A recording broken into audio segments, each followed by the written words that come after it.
They say history remembers the emperors, but never the women who knelt before them. In the silence of a moonlit corridor, a nameless woman waits, her bare feet pressed against cold marble, her eyes lowered, her breath trembling like a candle about to die. She was bought, given or taken, no one remembers which. What matters is that she now belongs to the dragon throne. Her beauty is not her blessing, but her sentence. Behind the shimmering walls of the Forbidden City, a different empire thrived, one built not on armies or gold, but on flesh. For every emperor who ruled China, there were hundreds of women hidden behind silk screens, their lives dictated by the rhythm of palace bells. They were the invisible gears of a glittering machine, the shadow beneath the emperor's light. Female slavery was not a secret. It was a tradition woven deep into the fabric of dynastic China. In the Han, Tang, and Ming courts, beauty was currency, and obedience was law. A girl's fate could be sealed before her first breath, born into debt, sold into service, or chosen as tribute. To be near the emperor was to stand on sacred ground, and to live in eternal captivity. Poets wrote of their elegance, chroniclers praised their devotion, but few ever spoke of their chains. Beneath layers of rouge and silk lay a truth too cruel for the annals of history. These women were not companions, they were possessions. The empire's peace, the emperor's pleasure, both rested on their suffering. And yet, their voices remain missing from the scrolls, erased by centuries of silence. Their stories whisper only through ruins, through forgotten names etched faintly on tombstones. This is where our journey begins, not in glory, but in shadow. For to understand China's golden dynasties, one must first walk through the darkness that sustained them. They were called concubines, servants, and gifts, but never free. Before the palace, before the silk, there was the market, a place where lives were priced and beauty had a number. In the shadow of ancient city gates, men shouted, bartered, and weighed the worth of human flesh. A young girl could be sold for a few strings of copper coins, a virgin with fair skin for the fortune of a merchant. To the crowd, she was not a child, she was an investment, a future offering to power. In ancient China, slavery was not only accepted, it was engineered. Dynasties like the Han and Tang transformed the buying and selling of women into a sophisticated institution. War captives, peasants' daughters, and even noble women fallen from grace all found their way into this invisible commerce. Families crippled by famine or tax would sell their daughters as servants, believing servitude within noble walls was better than starvation outside them. But servitude was never mercy. Within the palace system, women were divided into ranks, concubines, maids, attendants, and palace women. Each title determined her proximity to the emperor, and each step closer meant a heavier chain. Even among slaves, beauty became a dangerous privilege. Those deemed pleasing were trained, polished, and prepared for the ultimate purpose, to serve the emperor's body and lineage. The imperial right of ownership was absolute. The emperor was the son of heaven, and the women of his palace were seen as extensions of his divinity. To touch what was his was treason. To please him was both a gift and a curse. The entire machinery of court life revolved around his desires. One night in his chamber could elevate a family to nobility, or destroy generations with a single frown. Records from the Tang court tell of girls selected from across the empire, examined for their faces, their voices, even the smoothness of their hands. Their families stood silent, watching as officials measured their worth. Once chosen, the girl was renamed, reclothed, and stripped of her past. She no longer belonged to her blood, she belonged to the dragon throne. Some found fleeting favor, others were forgotten before dawn. In the market of women, love was a myth, consent an illusion. The empire did not ask what they wanted, it only asked what they could give. One story tells of a girl from the northern plains, sold for 3 bolts of silk. She was taken to the capital, trained in courtly manners, and gifted to a minor lord. When he died, she was passed to his superior, and finally to the palace. By the time she reached the emperor, she no longer remembered her name. Such was the fate of countless women, bought, sold, and bred for the service of power. For in the empire of men, a woman's body was not her own. It was the currency of a civilization. Beyond the crimson gates of the Forbidden City lay a world few dared to imagine, a kingdom of women bound by rank, beauty, and silence. Here, thousands lived in golden captivity, their lives revolving around one man who was both god and jailer. Every corridor smelled of incense and fear. Every mirror reflected the same truth. To be seen by the emperor was to exist. To be forgotten was to die slowly in silk. The emperor's harem was less a home than a system, a perfectly designed labyrinth of power. Every woman was classified by title and purpose.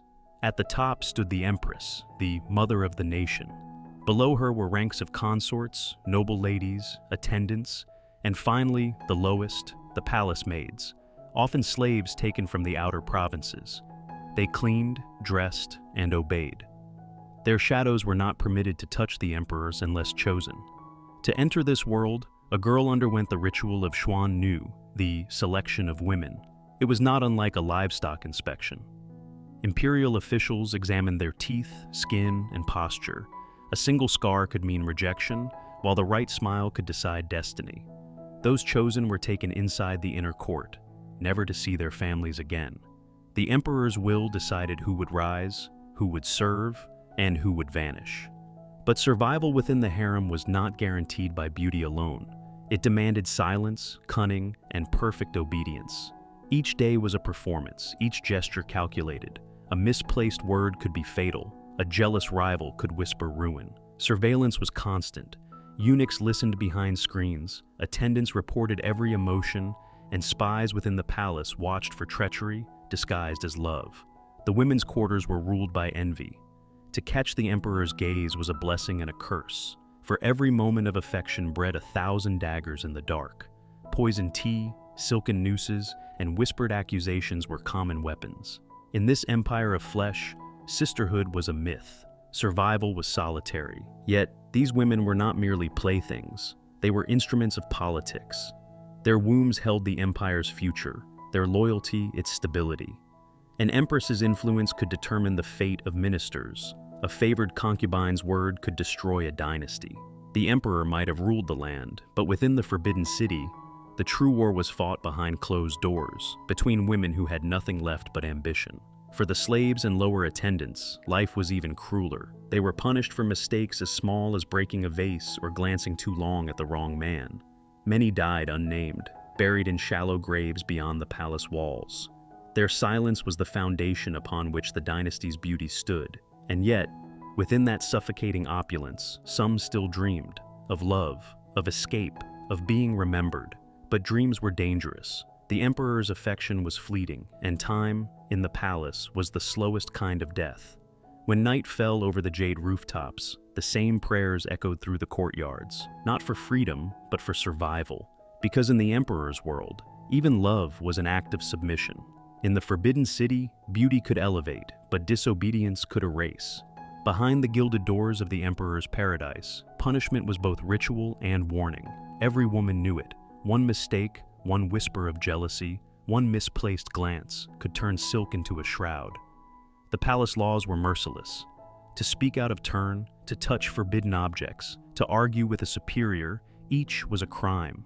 The emperor's women were not merely expected to obey, they were expected to anticipate his will. Failure to do so was seen as rebellion, and rebellion had only one cure: pain. Records from the Ming Dynasty speak of concubines whipped for smiling at guards, maids executed for letting the emperor's robe touch the ground. Even a broken hairpin could be declared a sign of ill omen, worthy of punishment. The empire's obsession with control seeped into every gesture, every breath. Punishments came in many forms. The most merciful was banishment, exile to the cold palace, a desolate courtyard where forgotten women were left to rot in isolation. There, they starved, went mad, or took their own lives. Others faced the stick, brutal beatings that left them crippled, yet forced to bow afterward in gratitude. But some were made examples of.